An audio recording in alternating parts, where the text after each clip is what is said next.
Hello dear student, this is Devang Shah from LJ Institute of Engineering and Technology.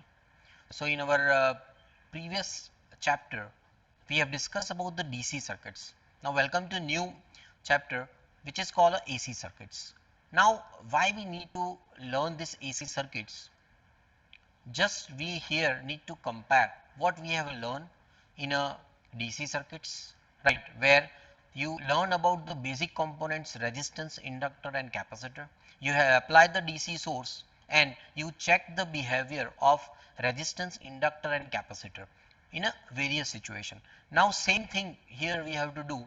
We have to apply the same terminology where resistance, inductor and capacitor is there, and where resistance, inductor and capacitor are there, and you have to apply AC voltage to resistance, inductor and capacitor, and you have to check the behavior of resistance, inductor and capacitor. Now, so once you apply the AC signal to resistance, you have to check only resistance, behavior of only resistance, then you have to check the behavior of only inductor, then you have to check behavior of only capacitor, then you have to do it everything in a combination, like you have to check the behavior of RL, RC and RLC like this way. So AC circuits using the resistance, inductor and capacitor, my first job is to understand what is AC, what is alternating current, or what is AC signal, right. So you can see a resistance, inductor, capacitor. You also learn about the voltage sources, right. Now the first important term where you have to find this alternating quantity, where here the alternating parameter, maybe it is a voltage or it is a current, right. So throughout this we just try to understand here a new chapter which is called AC circuits. It's a part of our subject basic electrical engineering. You can check here in a AC circuits, this particular this following points we have to learn with the representation of sinusoidal waveforms, then peak and RMS values, phasor representation of this AC quantities, real power, reactive power, apparent power and power factor. This is the first phase, and in another phase we have to do a little bit analysis of this AC circuits, like analysis of single phase AC circuits using only resistance, only capacitor, only inductor, then the combination of resistance and inductor, same with the combination of resistance and capacitor, and a combination of resistance, inductor and capacitor, right. Same way we have to connect all these three components in series and parallel, and what happen at the resonance condition of this series and parallel RLC circuit. So throughout the chapter we are going to learn all this particular topic. So we'll start with how we can generate AC signal. So before that, little bit discuss about the alternating quantity. So it's a common question, like you already learn about the DC. Now what should be the difference of AC and DC here, right? So you can find here DC, that is always a constant in a magnitude and direction, right. So once you connect any resistance in a circuit with the DC source, that means current forever is flowing in a one direction, right. So current always in a unidirectional forever at t tends to infinite, but this is not case with the AC, as it is alternating current, right. So once you connect any resistance and you apply the AC source, that means current will be flowing in a bidirectional. So for a certain interval of time, let's say for 0 to 2 second, current is flowing in a clockwise direction, and from 2 second to 4 second, let's say current is flowing in an anti-clockwise direction, right. So that's how the current is changing the direction. It's alternate, one is clockwise, another one is anti-clockwise, right. So same way you can see here magnitude and direction continuously changing with respect to time. So these two are the AC and DC, right. Now again in a you can check here, these are the different examples of AC signals, like one of the signal is a sinusoidal signal, another signal is a square wave signal, where it shows the magnitude of this signals are alternate. For a certain period of time it is positive, for a certain period of time it is a negative. You can further check with the triangular wave, complex waves, right. So all are changing its magnitude with respect to time, right. The next one we can here need to understand why we are going for AC. Is there any advantages of AC than that of the DC? Yes, there are various advantages of AC, and you can see our household application, all home appliances are operated on a AC signals, right? So you can observe at your home television, fridge, microwave oven, washing machine, all are working, air conditioning, all are working on a AC signals, right? So what are the advantage of this AC signal? One of the advantages is that you can adjust step up and step down possible using the transformer. So transformer is working on a only AC signals, right? So it can be useful in a transformer. Same way, high voltage transmission is possible through the AC, but DC is not possible. Why? Because the wastage of voltage drop in terms of the DC is very high, right? So transmission can be possible here. The simple and robust construction of AC motor is possible. So here we can construct AC motors, alternators, all are based on a AC signals, right? Again, we can go for a rectifier circuit. Again, it's a possible build up voltage of a low cost generator. Everything is working on a AC signal, right? So all these advantages are related to AC signal. So that's why we are using the AC signal in our more than 80% household applications, right? Now you can check here how we can generate this alternating induced EMF. So let's discuss about the Faraday's law of electromagnetic induction. Right, now this is what the principle behind a generation of electromotive force or generation of AC signal, right, where there are two magnets are connected, and there is a space in between, where if you make this arrangement, one is a N pole, another one is a S pole, so in between there is a production of magnetic flux, right? Now you take a simple conductor rod and passing like this way, you can passing like this metal conductor in between. So here the magnetic flux which is being induced because of this two magnets is now is going to cut, right? So once the magnetic flux is being cut, this will generate an EMF as per the Faraday's law of electromagnetic induction, right? So here the EMF will be E is equal to d phi divided by dt, where phi is called the magnetic flux, right? And after that, Lenz has given that whatever EMF is going to be generated, which is always in opposite direction of applied force. So here by this electromagnetic induction, Faraday's law, here there is a generation of EMF, right? So in another sense, you can consider as if you want to generate a EMF, you must require two kinds of magnetic fields. One magnetic field is defined as a static magnetic field. So here in this case, these magnets are static, are fixed.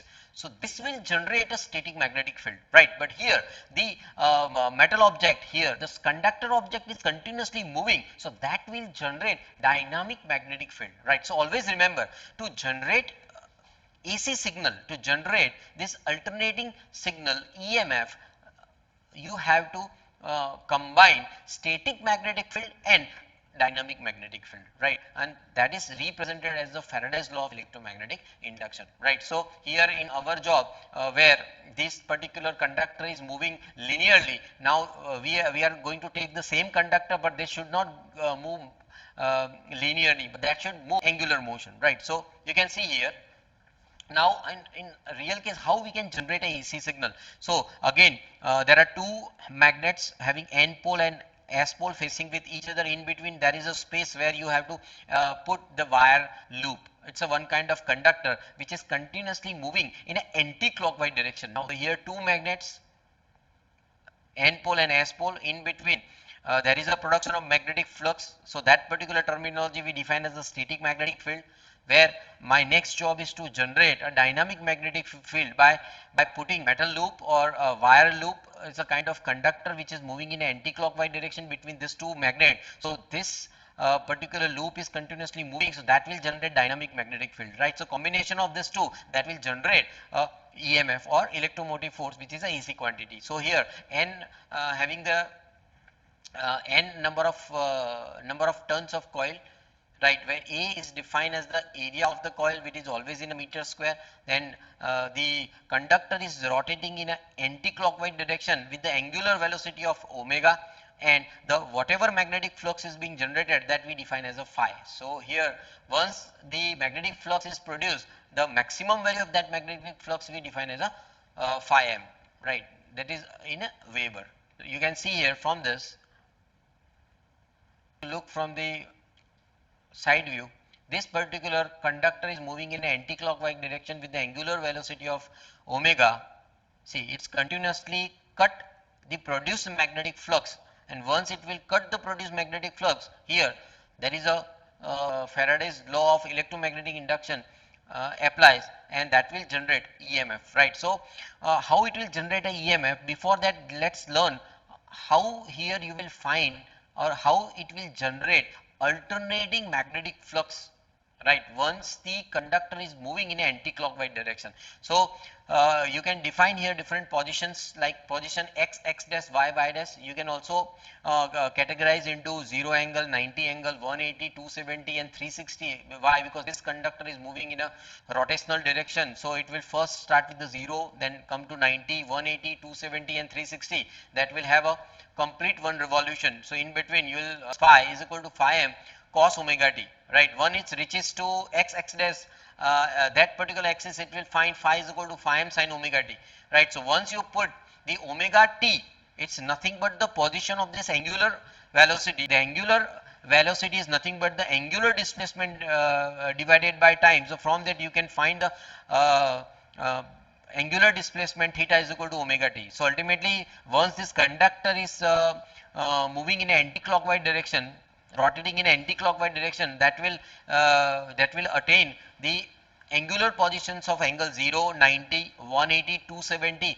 and that will again come to 360. Once you apply in this particular equation, you will find the produced magnetic flux phi, which is once it touches to x, x dash, that will have the minimum value of 0, and once this touches to angle 90, it has a maximum value of magnetic flux. So phi is equal to phi m. So by that way, throughout the complete rotation, if you find the value of flux, that is alternating. So right, so at one position you will find 0, another position you will find a maximum. So if you apply here the Faraday's law of induction, that produced EMF E is equal to minus n into d phi by dt. So phi equation, if I consider phi m cos omega t, and if I taking the derivation of this term, I will find E is equal to Em sin omega t, where Em is called the magnitude, and that Em is defined as n into d phi into n into phi m into omega, Em sin omega t. So it here in equation E is equal to Em sin omega t, so sin itself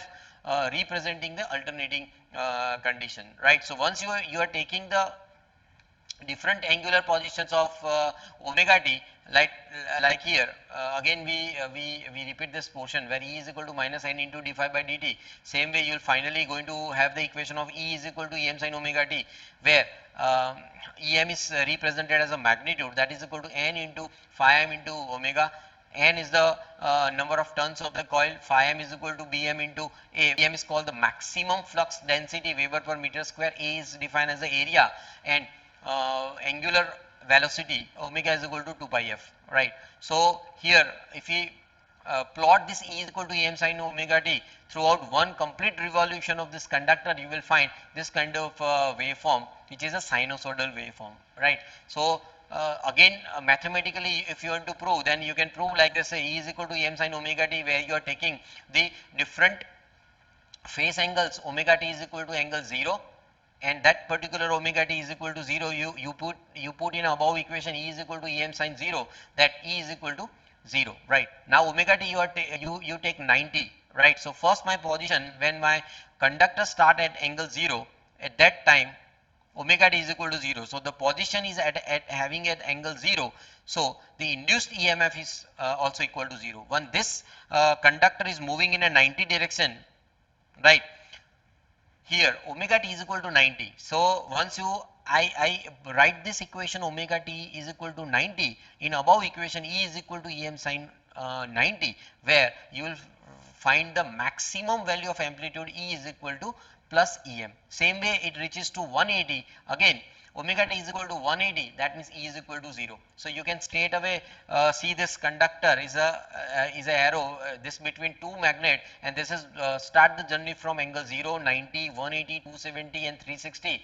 Likewise, if you put this omega t values in above equation, you will find 0 plus Em, again 0 minus Em and 0. So if you want to plot all these values, you can straight away find this waveform where at angle 0 the value of E is equal to 0, at angle 90 the E reaches the maximum value which is plus Em, then minus Em, and again it will come to 0. So this quantity is again alternating quantity. So by this way you can generate a AC signal simply by applying the Faraday's law of electromagnetic induction, right. Thank you very much, dear students.